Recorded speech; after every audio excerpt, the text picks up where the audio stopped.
Yesu nashimwe kandi Yesu nahimbazwe. Igitondo cyiza bene data bakunzi b'Ikirugu TV.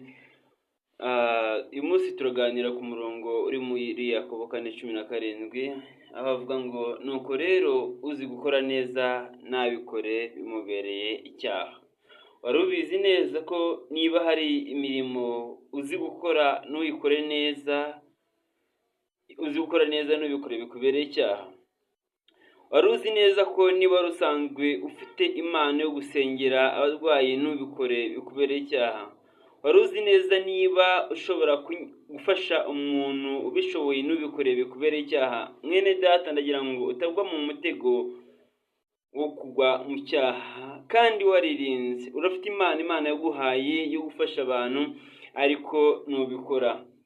Urafite impano yo kuba warengera umuntu ubibona yuko wamurengera ariko ukabyirengagiza, ukubwira yuko bitakureba. Ariko ndakubwiye ngo muri Yakobo 4:17 baravuze ngo nuko rero uzi gukora neza nabikore bimubere icyaha.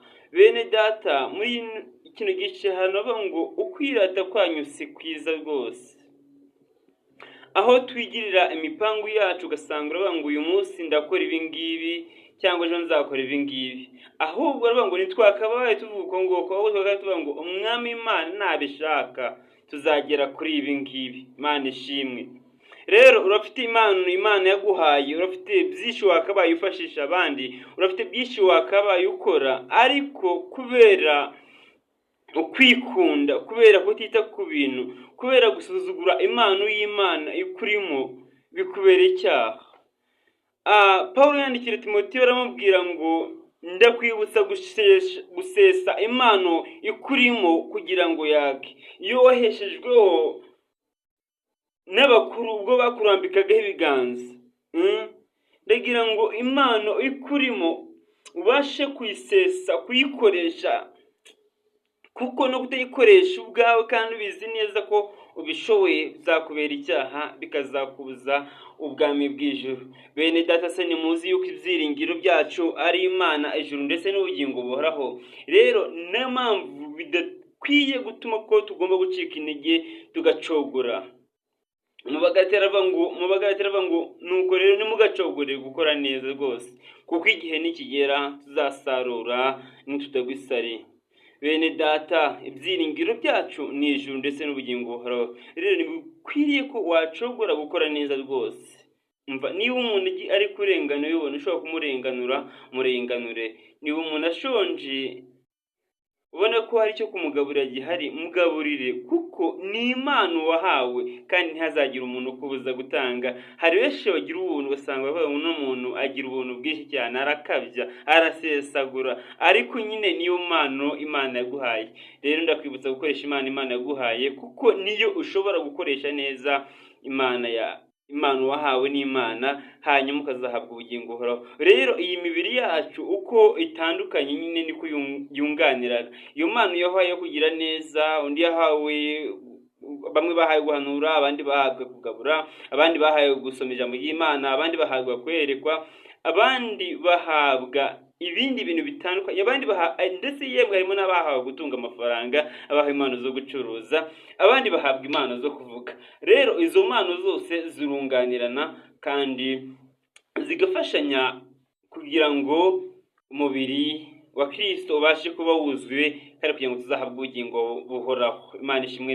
Rero ntabwo ijisho rishobora kwivumbura ku zuru kandi n'umunwa ntabwo ushobora kwihenura ku maguru, kuko kimwe muri cyo ngicyo iyo kibuze kiba ari ikibazo. Mwene data, rero uzi gukora neza nabikore bimubereye icyaha. Rero twakabaye twatura tugasaba Imana imbabazi, kuko uyu munsi ijambo rirakumanukiye kugira ngo wibuke imirimo wakoraga bwa mbere utagikora, wongere uyikore, usubire ku rufatiro wari wahamagariweho, usubire uko wahoze mbere uko wari uri, hanyuma Imana irakugirira neza, Imana iraguha ubuzima, Imana iraguha ubugingo, kuko yatanze umwana wayo Yesu Kristo kugira ngo agucungure, izaguha n'ibindi byose. Rero bamwe barimo baratsimba amasezerano yabo, bagatsimba ingorano zabo, ugashaka kugira ngo hari ibyo urimo urashaka guhisha kugira ngo bitakugeraho, kubera ko wanze gukora neza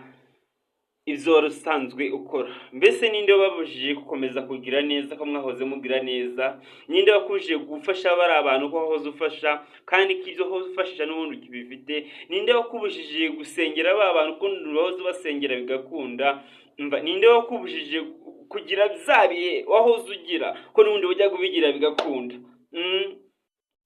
Mwene data, ndakwinginga kugira ngo wongere usubire mu bihe byawe, wongere usubire muri bya bihe byawe byo gusoma ijambo, wongere usubire muri bya bihe byawe byo kwinginga Imana, wongere usubire muri bya bihe byo gusura abarwayi, wongere usubire muri bya bihe byawe byo gufasha abantu, wongere usubire muri bya bihe byo gushaka Imana kandi Imana ukayishakira mu ijambo. Rero nta handi hantu uzakura Imana, si mu butayu, si mu bishanga, ahubwo ni mu mirimo. Kuko igihe Yesu yavuze ngo abwira abantu umva kwiriza ubusa shima nuku nguko, nukubohora imbohe, nukugaburira abarwayi. Ibyo ngibyo nibyo data shima. Rero ongera usubire kuri rwa rufatiro rwawe, ongera ugaburire wa wundi ushonje, ongera usubire wa murwayi, ongera usubire wa muntu uri muri gereza, ongera umugaburire, ongera umugereho, ongera uvuge ya magambo meza hoze uvuga. Ibihe byikomeza kugutwaza igitugu, yego bizakomera, ariko byikomeza kugutwaza igitugu, kuko iherezo rya byose riri bugufi, kandi iri herezo rizajyamo wanesheje.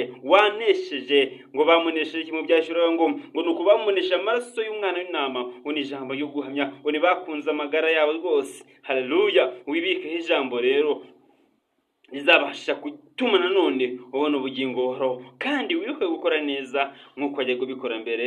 Imana data idushoboze, umwami Imana kugirira neza, Uwiteka kumvira mu kino gitondo kandi akohereze gutabarwa kuva ahera hayo. Mana data, mwami Imana, bana natwe kandi urikize ijambo ryawe kugira ngo ujye ku ngoma rikire icyo rihindura muri kino gitondo, rihindure ku bantu bumva yumvise ndetse n'abazarisharinga abandi ikabasha kubageraho, kugira ngo mwami Imana twibuke gukora neza nk'uko twakoraga mbere.